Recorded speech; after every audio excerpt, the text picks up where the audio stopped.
अस्सलाम वालेकुम my YouTube family, कैसे हैं आप सब। उम्मीद करती हूँ आप सब ठीक ठाक होंगे, बहुत खुशहाल होंगे और अच्छे अच्छे खाने बनाकर अपने प्यारों को खिला रहे होंगे। जी व्यूअर्स, तो आज मैं लेकर आई हूँ आप लोगों के लिए बहुत ही मज़ेदार पंजीरी की रेसिपी, जो कि सर्दियों की शान होती है और बहुत ही ज़्यादा मज़ेदार होने के साथ साथ बहुत ही बेनिफिशियल भी होती है। तो आज मैं बहुत ही आसान तरीके से आपको पंजीरी बनाना सिखाऊंगी। Stay with me. इंग्रेडिएंट को देखते चलें तो यहाँ पर हमें चाहिए देसी घी, जो कि मैंने लिया है 250 ग्राम, सूजी 250 ग्राम, गुड़ 250 ग्राम। ये तीनों चीज़ें हम लोगों ने हम वज़न लेनी है। इसके साथ साथ हम ले लेंगे सौंफ हम लेंगे जी 50 ग्राम यानी कि आधा कप। इसके साथ हम 3 बड़े चम्मच ले लेंगे अलसी के। रेसिपी के लिए बादाम हमें चाहिए होंगे 100 ग्राम, नारियल हमें चाहिए होगा 50 ग्राम, किशमिश हमें 75 ग्राम चाहिए होगी। इसी के साथ साथ हम ले लेंगे यहाँ पर गोंद, जो कि बहुत ही फ़ायदेमंद होती है, और इस गोंद की जो है वो हम क्वांटिटी रखेंगे 3/4 कप। और मखाने जो है वो 60 ग्राम लेंगे। चारों मगज़ ले लेंगे जी 25 ग्राम।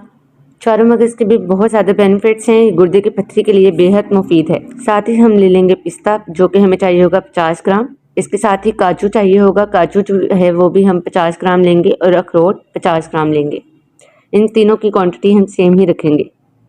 चलिए जी कुकिंग प्रोसेस की तरफ चलते हैं। तो इसके लिए हम एक पैन ले लेंगे और उस पैन में 2 चम्मच हम डालेंगे देसी घी के।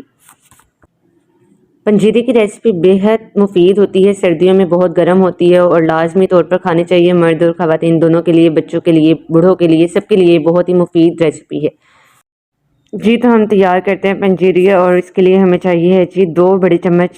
सबसे पहले पैन में हम डालेंगे देसी घी के और इसे मेल्ट कर लेंगे। हीट हम लोगों ने मीडियम टू लो पर ही रखनी है। इससे ज़्यादा अगर हम करेंगे तो हमारे सारे जितने भी नट्स हम लोगों ने इसमें ऐड किए हैं वो सब के सब खराब हो जाएंगे, ज़्यादा फ्राई हो जाएंगे, जो कि हम लोगों ने बिल्कुल नहीं करने। सबसे पहले हम इसमें डाल देंगे जी गोंद बेसिकली हम सारी इकट्ठी नहीं डाल सकते। अगर इकट्ठी डालेंगे तो वो क्या होगा, सारी आपस में जुड़ जाएंगी और हमारी पंजीरी को जिस तरह से गोंद चाहिए है वो उस तरह से नहीं मिलेगी। तो गोंद को हम थोड़ी थोड़ी करके डालेंगे और इसको थोड़ा सा फ्राई करेंगे।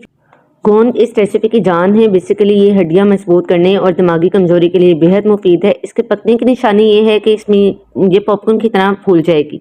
जब ये पॉपकॉर्न की तरह फूल जाएगी तो हम इसे एक सेपरेट बाउल में निकाल लेंगे या प्लेट में निकाल लेंगे और इसे तोड़ कर देखेंगे कि ये टूट रही है या नहीं। आप इस तरह से हाथ से दबाएंगे तो ये क्रश हो जाएगी बिल्कुल।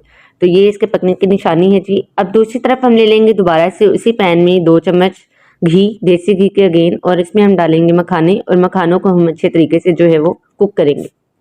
मखानों को भी हम बिल्कुल लो फ्लेम पर जो है वो पकाएंगे, और इसमें इतना फ्राई हम लोगों ने करना है कि लाइट पिंक कलर का हो जाए। और जब हम इसे अलग प्लेट में निकाल कर हाथ की मदद से तोड़ेंगे तो ये क्रश हो जाएगी बिल्कुल बारीक, जिस तरह से गोंद हो गई थी। तो ये आपकी जो है वो क्रंची मखाने भी रेडी हो जाएंगे।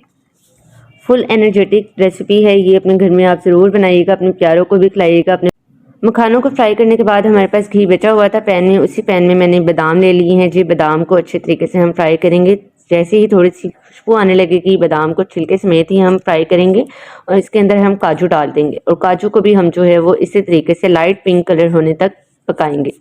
और मीडियम फ्लेम पर ही रखना है मीडियम टू लो फ्लेम पर हम लोगों ने बेसिकली रखना है, बिल्कुल हल्की आंच पर, ताकि हमारे जो है वो नट्स ख़राब ना हो जाए, जल ना जाए, एक्स्ट्रा ओवर कुकिंग ना हो जाए इनकी। अगेन बादाम और काजू भी आपके दिमागी कमज़ोरी के लिए बेहद ज़रूरी है, तो इसलिए आपको ये ज़रूर अपनी डाइट में ऐड करने चाहिए।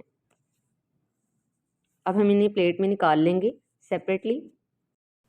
अब जी सेम पैन में हम लोग डाल देंगे अखरोट, और अखरोट को भी अच्छे तरीके से हम फ्राई करेंगे।